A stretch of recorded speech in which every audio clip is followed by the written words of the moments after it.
Assalamualaikum dan salam sejahtera dari Unimas.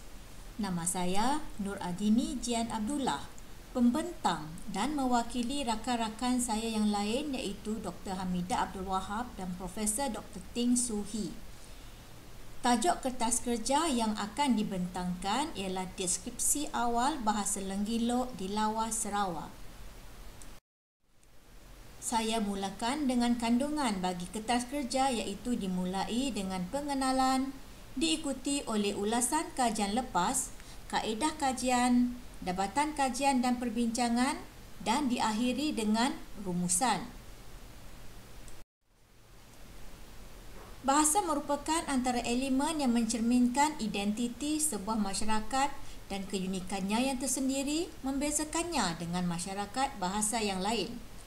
Kepelbagaian dan pertembungan bahasa-bahasa ini menjadikan usaha melestarikan sesebuah bahasa itu menjadi sukar, terutama apabila melibatkan kaum yang bersifat minoriti. Di Sarawak, terdapat lebih daripada 40 bahasa dan dialek dan salah satunya ialah suku kaum Lenggilo.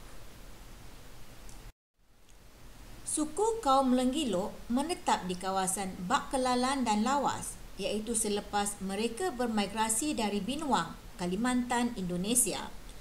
Dianggarkan terdapat kurang daripada 150 orang penutur yang menetap di kawasan tersebut. Namun, ada juga penutur yang telah berpindah ke kawasan lain seperti Kuching dan Bintulu atas faktor pekerjaan. Kaum ini cenderung merujuk diri mereka sebagai Lun Ba, iaitu sebahagian daripada masyarakat orang Ulu, kerana didorong oleh rasa ingin diterima dalam masyarakat majoriti. Seiring dengan kemajuan semasa, penutur Lenggilo, khususnya generasi kedua, sudah kurang menggunakan bahasa Lenggilo dalam komunikasi seharian mereka. Justru, kajian awal ini dijalankan bagi meneliti aspek bahasa suku kaum Lenggilo yang semakin terpinggir supaya dapat didokumentasikan sebagai sebahagian bahasa yang wujud dan dituturkan di Sarawak. Kajian awal ini berfokuskan deskripsi bahasa dengan perincian vokal, diftong dan konsonan bahasa Lenggilo. Ulasan kajian lepas. Kajian terdahulu yang menjelaskan senario kebahasaan di Sarawak lebih berfokuskan bahasa-bahasa kaum majoriti seperti Melayu Sarawak, Iban, Bidayuh dan Melanau. Kajian tersebut melibatkan pelbagai aspek bahasa, linguistik, sastra dan budaya. Misalnya, kajian oleh Muhammad dan Muhammad Yusof pada tahun 2004 dan 2011 dan Omar dan Nur Rahim pada tahun 2020 telah meneliti bahasa kaum minoriti di Sarawak seperti subkeluarga Kayan, Kenyah, Kelabit, Penan, Punan dan Kajang. Seperti yang dinyatakan dalam bahagian sebelum ini, suku Lenggilo menggolongkan diri mereka dalam kelompok Lun Bawang. Dan dalam kajian Omar dan Nur Rahim pada tahun 2020, terdapat andaian bahawa Lun Bawang, Lun Dayeh dan Kelabit tergolong dalam satu kelompok subkeluarga bahasa.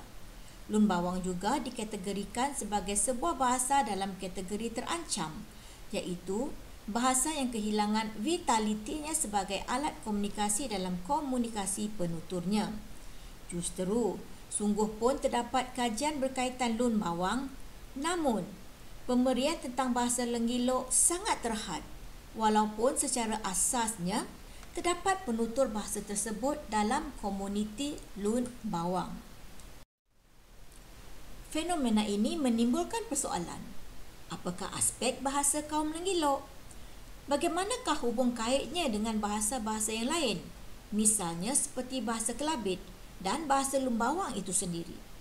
Sehubungan dengan itu, kajian awal ini bertujuan meneliti aspek bahasa Lenggilo, khususnya vokal, diftong dan konsonan.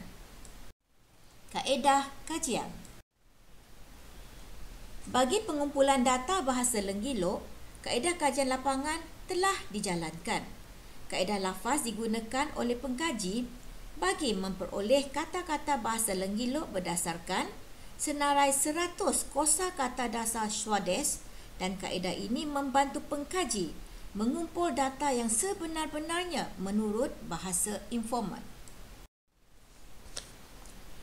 Sekarang kita sampai kepada dapatan kajian dan perbincangan. Sebelum itu, saya huraikan dahulu tentang aspek linguistik bahasa Lenggilo. Kajian ini merupakan penelitian awal berkaitan bahasa Lenggilo yang memberi fokus kepada pemberian aspek fonetik melalui huraian deskriptif bunyi-bunyi bahasa, iaitu bunyi-bunyi yang bermakna dan diwakili oleh lambang yang ditentukan, maka ditemukan vokal, konsonan dan diftong dalam bahasa Lenggilo. Seperti yang dinyatakan dalam huraian terdahulu, deskripsi bahasa Lenggilo terdiri daripada 3, iaitu pertama, deskripsi vokal bahasa Lenggilo, kedua, deskripsi diftong bahasa Lenggilo, dan yang ketiga ialah deskripsi konsonan bahasa Lenggilo. Sekarang kita akan melihat kepada deskripsi vokal bahasa Lenggilo. Apakah bunyi vokal? Bunyi vokal merupakan bunyi yang dihasilkan tanpa melibatkan sebarang sekatan pengaliran udara, dan bunyi ini dirujuk sebagai bunyi bersuara. Bunyi-bunyi vokal ditentukan dengan berdasarkan kedudukan lidah penutur, iaitu semasa menyebutnya. Bentuk bibir dan saiz rongga mulut menentukan jenis vokal. Dalam bahasa Lenggilo ditemukan 3 jenis bunyi vokal, iaitu bunyi vokal tinggi, tengah dan rendah yang terdiri daripada vokal hadapan sempit, vokal hadapan separuh sempit, vokal hadapan separuh luas, vokal tengah separuh luas, vokal belakang sempit, vokal belakang separuh sempit, dan vokal belakang separuh luas seperti dalam jadual 1. Jadual 1 menunjukkan bahawa semua vokal yang ditemukan dalam bahasa Lenggilo boleh menempati posisi tengah kata. Namun, ada antara bunyi vokal bahasa ini yang dapat menempati posisi awal kata. Misalnya vokal I, A, U dan O. Manakala vokal E, I, A, U dan O didapati boleh berada pada kedudukan akhir kata. Dengan data yang sederhana menerusi tinjauan awal ini, didapati penyebaran bunyi vokal dalam kata bahasa Lenggilo adalah agak meluas, walaupun tidak secara menyeluruh. Sekarang kita melihat kepada bunyi diftong.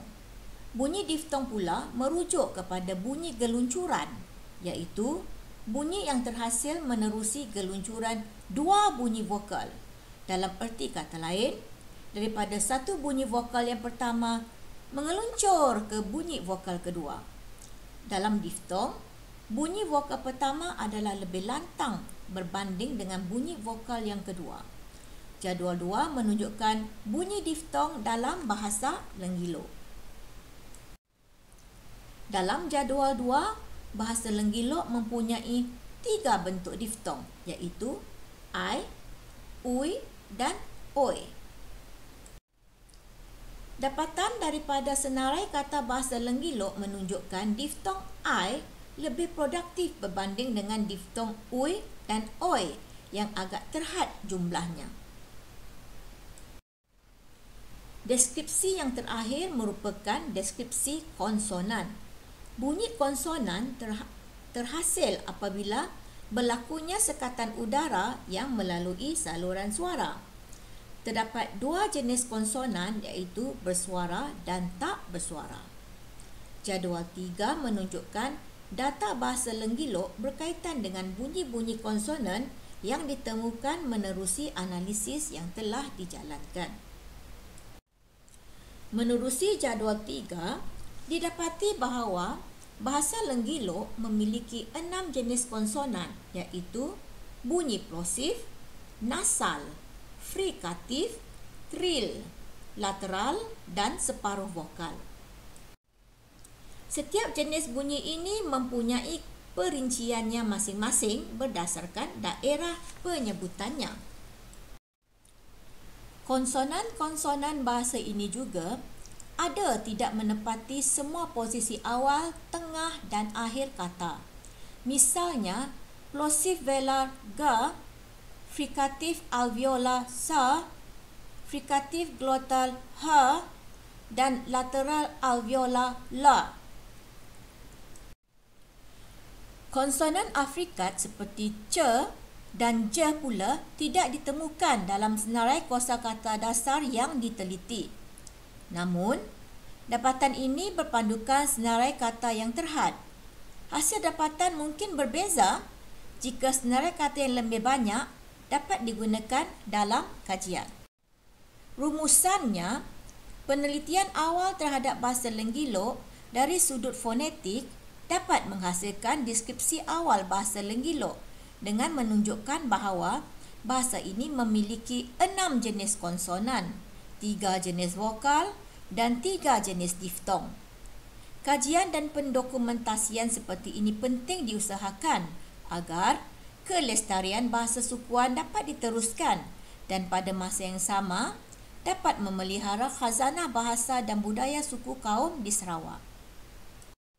Sekian, terima kasih.